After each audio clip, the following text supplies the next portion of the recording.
What's poppin', T Squad? It's your girl Keisha, and I'm here with tonight's All Tea All Shade Black Ink Crew Season 6, Episode 3 review. So, we start off this episode with Donna telling the crew about the fight that she had with Mac's sister. We come to find out that this heifer was hiding a whole can of mace in her panties. It was like her and her MacGyver ass pussy. Who knows what the hell Donna got hiding up in that goddamn vagina of hers. She probably got a loaf of bread, bitch, a honey baked ham, shit, a mop, some detergent. Well, she don't look like she clean much of shit, let alone her ass. But anywho, so the new girl Jada arrives with Lil Mo hairstyle. I'm like, so everybody in New York just walking around with this ombre blue ass wig. It done leaked over now to Black Ink Crew. What in the whole entire fuck? So Walt introduces her to everyone, and Melanie asks if she there to get tattooed, and she like, no, I came to start working. And Melanie looking like, what the fuck is going on here? So mind you, they try to pretend like it's the next day, but it's really not the next day because the girl Jada her was totally different at the mixie party, whatever that they had.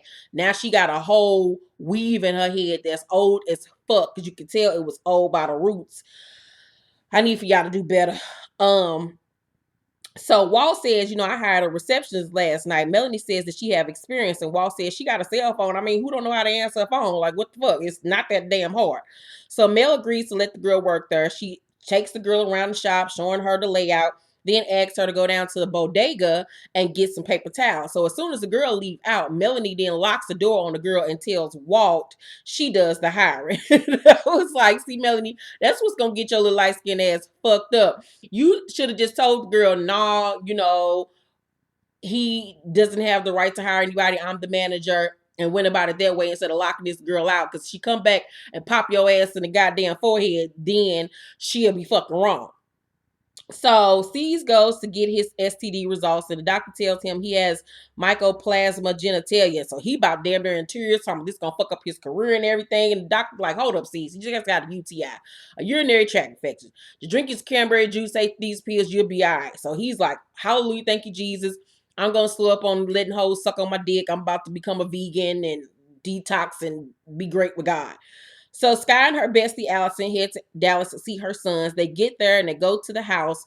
The adoptive mother Candace opens up the door, and she and Sky immediately embrace. Sky hugs Candace and her daughter. It was just a beautiful sight to see. The woman shows her pictures of the boys throughout the years when they were little. And Candace is just like an angel from heaven. This woman is just so nice, so sweet, so well spoken, level headed. She just seems like she was a great mother to these boys, and that she provided them a really good life and a stable life to grow up in, despite how Sky grew up. They're a regular middle class family, but they did go on trips and things. You can see pictures throughout the house of them going on various trips. On the refrigerator, they had different little memorabilia from different vacations and things that they went on. So Sky didn't lie when she said that they've been traveling and doing that type of thing. They had a pool in the backyard. So you have to understand, their lifestyle to us is just regular, but for a person like Sky who literally came from nothing, that is like rich to her, them having a pool in the backyard and going on family trips, because she never had that. So she didn't lie about her children being exposed to a better lifestyle.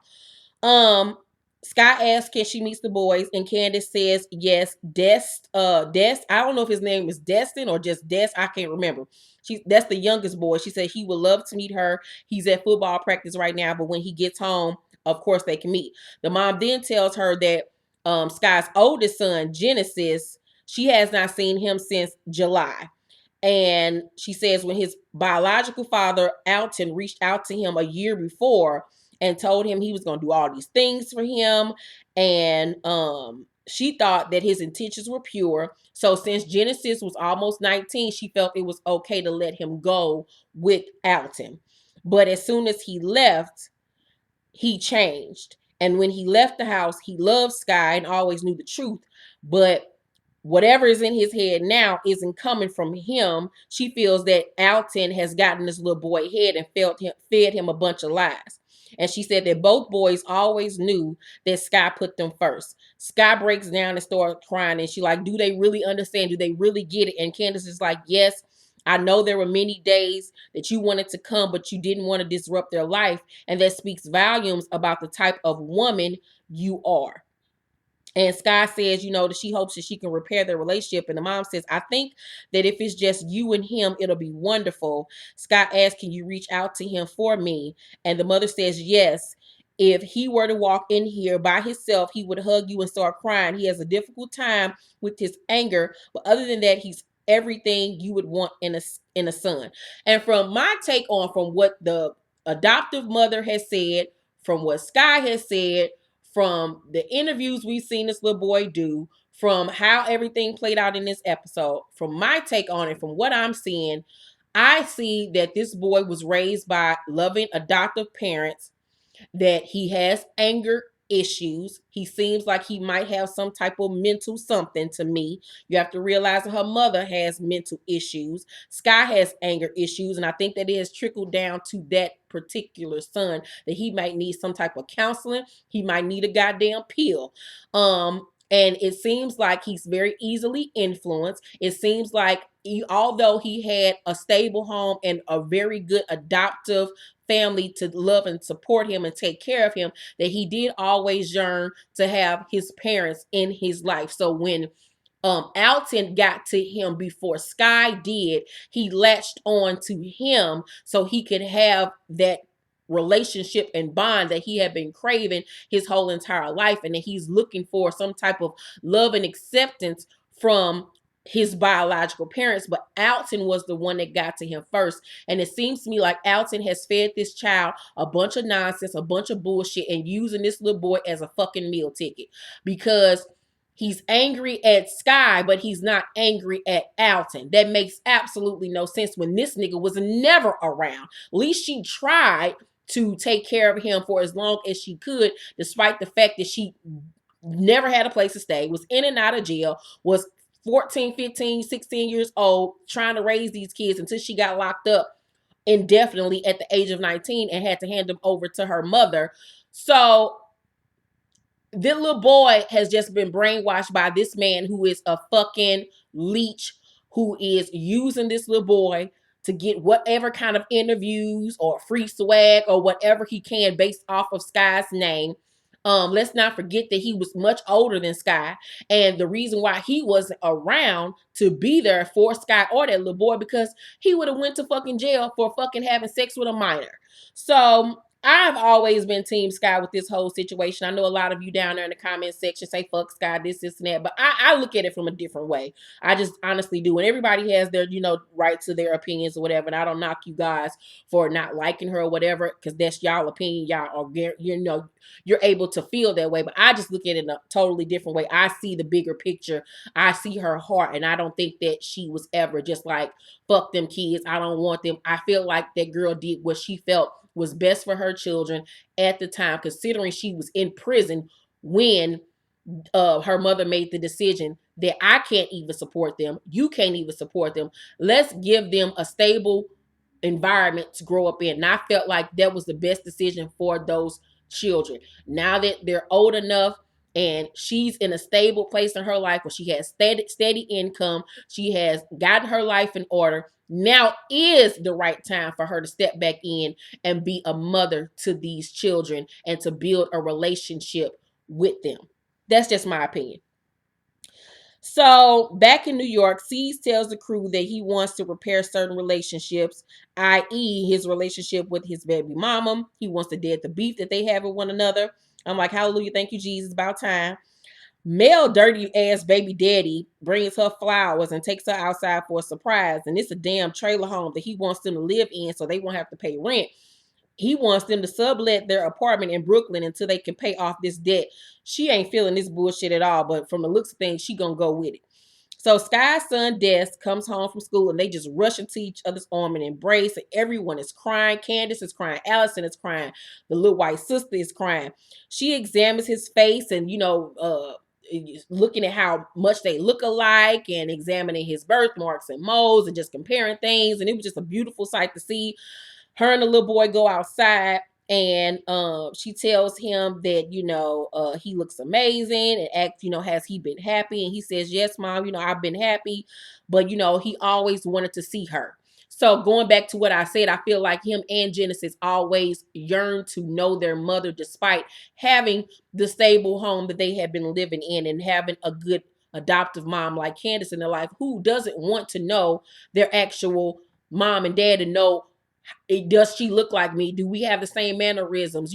Any child will want to meet their actual biological parent.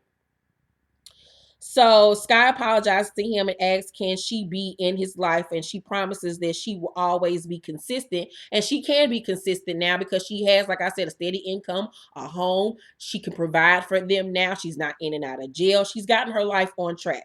He tells her that he can't be mad at her because she was really young when she had them. And, look at where I am now, mom. Like, basically, you did the best thing that you could have done for us, which is put me in Candace's care, and I wouldn't be where I'm at now if you wouldn't have made the decision that you made for us. Judging by Des, he seems like he's well-rounded, well-spoken.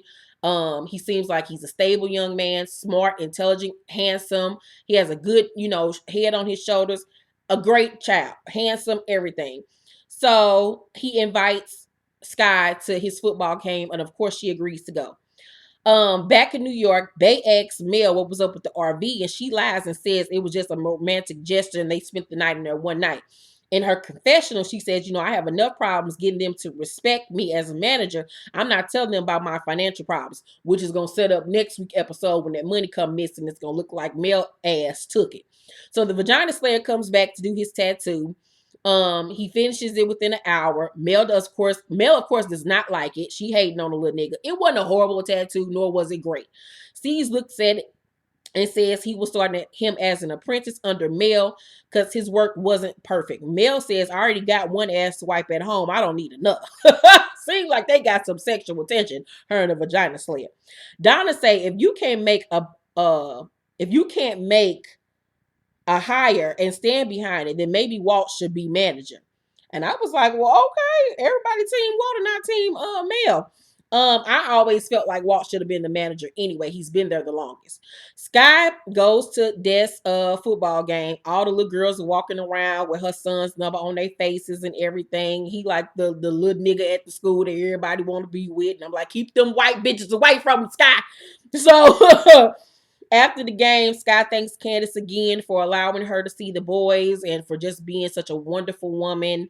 And she says, she wishes she could have met Genesis while she was there. Come to find out, Candace had tried to reach out to him several times while Sky was in town, but he never picked up. So she tries to call him again, and this time he does answer. You can tell he has an attitude problem. Candace asks him would he like to meet Sky, and he immediately says no. She tells him he's missing a lot, and that Sky is one person that is just another person on this earth that loves him and wants to be in his life. He says no and ends the call. He doesn't even tell Candace he loves her when she says she loves him. It's just really sad to see. You can tell Candace herself is heartbroken over the change in him and how he's pushed her and her family away, not even just Sky.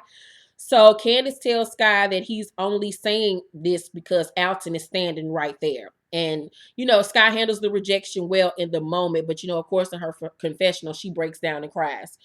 Seeds meets with his baby mama, Crystal. She's not an ugly girl, but she just looks like a blob of snot. It's just something about her, her shit just didn't connect right.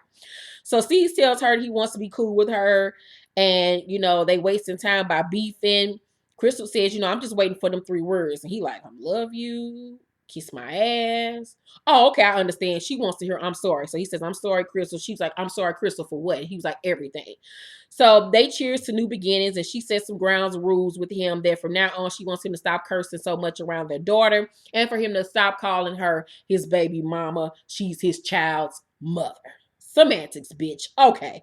So Candace finally got Genesis on the phone and he agreed to meet with Sky. Sky and Allison are at the restaurant. She's super nervous. She says a prayer before he comes in. Genesis shows up, and as soon as he walks through the door, he's angry. He pushes something out of his way on the way in. He looked like he came there to fight. They sit down at a table. They both have tears in their eyes. He won't even look Sky in the eye. Sky is just breaking down crying. She tells him that she knows he's mad at her, but she was fucked up, and she'll show him every place she lived growing up, from shelters to group homes. She says she got in this TV shit, and when she first started, they wasn't even paying her like that. And this is what I've been telling y'all. These people on these shows don't even be getting paid no money to act the way that they do in the beginning. It takes them a few years to even start making a coin. They be giving these little kids basically lunch money to get on camera to act the fucking fool. And remember, Sky was a mixie when she first got on Earth. Just somebody Ted was fucking.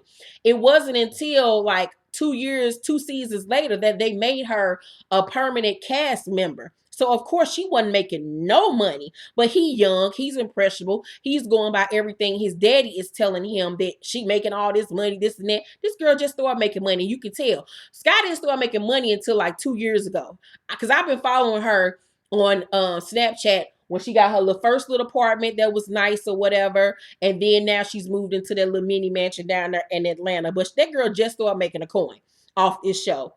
So, he like, man, come on with all that. He don't believe what she's saying. She's crying profusely. And she says, when she first started on TV, she was coming from her lunch break at Macy's to film, and that she ain't never really had no real life like that. And I don't understand why he don't understand it. Like, he acting like she was brought up with a silver spoon in her mouth or something. He says that's some bullshit. Again, and then smacks everything off the table, and then stand up and square up like he about to hit her. Like he was straight about to hit this woman. I was like, are you fucking kidding me, little boy? So he says, security jumps in. He started banging with one of the guards, and that little motherfucker is Sky's son. That nigga had the power of Hercules and them little bony body. He was whooping everybody ass, but you can tell they was letting him get that shit off because he was Sky's son, and they wasn't trying to handle him like that. But that little motherfucker got hands.